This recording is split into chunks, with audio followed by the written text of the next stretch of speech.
वज़ीर के लड़के को नींद नहीं आई। वह बैठा रहा। अचानक देखता क्या है कि बगल के कमरे में एक काला नाग आया।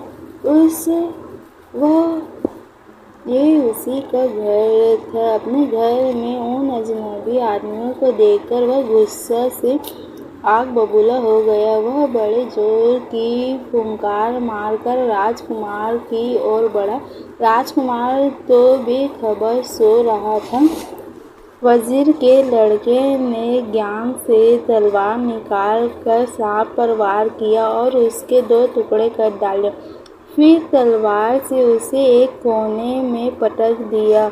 बाहर अब भी पानी बरस रहा था। वज़ीर का लड़का उठकर घर के दरवाजे पर आ खड़ा हुआ। थोड़ी देर बाद का नज़ारा देखता रहा।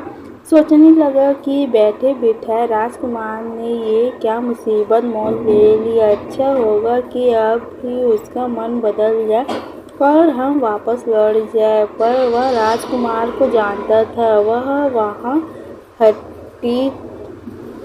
वह बड़ा हठी था। जो सोच लेता था उसे पूरा करके रहता था और न जाने क्या क्या विचार उसके दिमाग में चक्कर लगते रहे। पानी थम गया तो उसने राजकुमार को जगाया। राजकुमार उठ बैठा और बोला, बड़े जोर की नींद आ गई। अगर तुम जागते नहीं तो मैं घंटों सोता रहता। तभी उसकी निगाह एक और बड़े नाग पर पड़ी। वह चौंक कर खड़ा हो गया और विस्मित आवाज में बोला, ये क्या? वज़ीर के लड़के ने सारा हाल सुनते हुए कहा, वहाँ तो अच्छा हुआ कि मुझे नींद नहीं आई। अगर सो गया होता तो ये नाग हम दोनों को इस डस लेता और हमारा सफ़र यहीं खत्म हो गया होता। राजकुमार वज़ीर के लड़के के मुंह से सारी दास्तान सुनकर बोला, मित्र, जिसे भगवान बचाता है उसे कोई नहीं मार सकता। यह भी याद रखो, हम लोग एक बड़े काम के लिए निकले हैं। जब तक वह काम पूरा नहीं हो जाएगा हमारा बाल पाका नहीं होगा।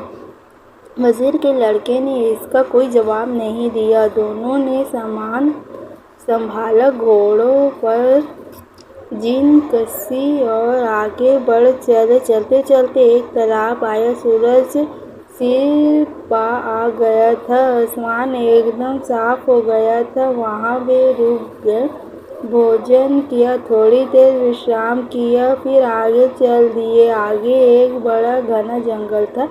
इतना घना कि हाथ को हाथ नहीं सूझता था। उसमें जंगली जानवर निडर होकर घूमते थे। डाकू छिपे रहते हैं। वहाँ से निकलना हंसी का खेल नहीं है।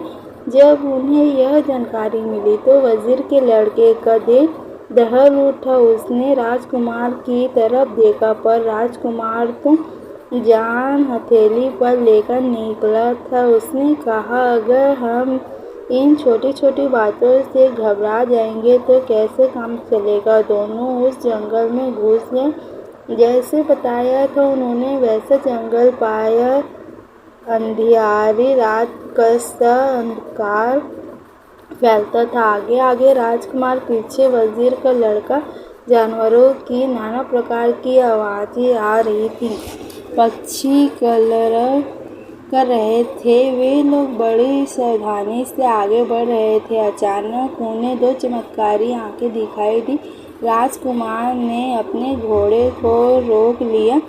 खड़े होकर देखा तो सामने एक बाघ खड़ा था। क्षण भर में उन दोनों का खात्मा हो जाने वाला था। पर मौत सामने आ जाती है तो कायर भी सूर बन जाता है। वज़ीर के लड़के ने आव न देखा ताक घोड़े से कूड़ा और तलवार से उस पर बड़े जोर से वार किया।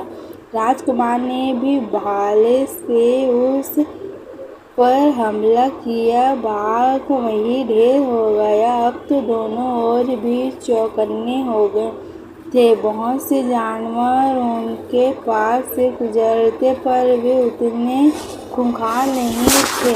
घोड़ों को देखकर रास्ते में हटते चलते गए। वे लोग पल भर को भी नहीं रुके। उन्हें पता नहीं चल पा रहा था कि वे कितना जंगल पार कर चुके हैं। सूरज ने भी वहाँ हार मान ली थी। उन्हें डर था कहीं रात न हो जाए। रात में जंगल लोमड़ी भी शेर बन जाती है। जंगल सुअर, नील गाय, भैंसे, शेर, चीते इधर उधर घूमते लगते हैं। पर वहाँ तो दिन रात एक साथ था। उजाले का कहीं नाम नहीं था। उन दोनों ने हिम्मत नहीं हारी। उनके हौसले के सामने जंगल में हार मान ली। जंगल समाप्त हुआ, खुला मैदान आ गया। दिन ढल गया था। मारे थकान के दोनों पस्त हो रहे थे। वजीर के लड़के ने कहा, अब हम यही कहीं कोई अच्छी सी जगह देखकर ठहर जाएं। हम लोगों की ताकत जवाब दे रही है और हमारे घोड़े भी पसीने से तरबतर हो रहे हैं। राजकुमार ने उसके प्रस्ताव को मान लिया। कुछ कदम आगे बढ़ने पर पेड़ों की एक झुरमुट में उन्होंने डेरा डाला। पास में कुआं था। उससे पानी लेकर स्नान किया, ताज़ा होकर खाना खाया। वजीर के लड़के ने कहा, मैं बहुत थक गया हूँ। आज की रात मैं खूब सोऊंगा। आप पहरा देना। राजकुमार बोला, ठीक है। दोनों अपने अपने बिस्तरों पर लेट गए। पर थके होने पर भी वजीर के लड़के की आँख नहीं लगी। वह चुपचाप बिस्तर पर पड़ा रहा है। राजकुमार थोड़ी देर चौकीदार करके जैसे ही बिस्तर पर लेटा कि नींद ने उसे घेर लिया और वह सो गया। वजीर के लड़के ने यह देखा तो उसे बड़ा गुस्सा आया, पर वह क्या कर सकता था। राजकुमार राजा का बेटा था और वह चाकर था। राजकुमार की रक्षा करना उसका कर्तव्य था। इसी के लिए वह उसके साथ आया था। जैसे तैसे सवेरा हुआ। वजीर के लड़के ने राजकुमार को जगाया। आंखें मलते हुए राजकुमार उठा और दिन के उजाले को देखकर कहा, मैंने बहुत कोशिश की कि जागता रहूं, पर मैं इतना थक गया था कि ना चाहे हुए भी मेरी पलकें भारी हो गई और ना जाने मुझे कब नींद आ गई। वजीर के लड़के को उस पर अब क्रोध नहीं, दया आई और कहा, कोई बात नहीं। फिर राजकुमार का दिल रखने के लिए मुस्कुराकर कहा, ईश्वर को धन्यवाद दो कि कोई घटना नहीं हुई। अनजानी जगह था। आखिर क्या भरोसा कि कब क्या हो जाए। फिर वो तैयार होकर आगे बढ़ चले। चलते चलते काफ़ी समय हो गया। आगे उन्हें एक नगर दिखाई दिया।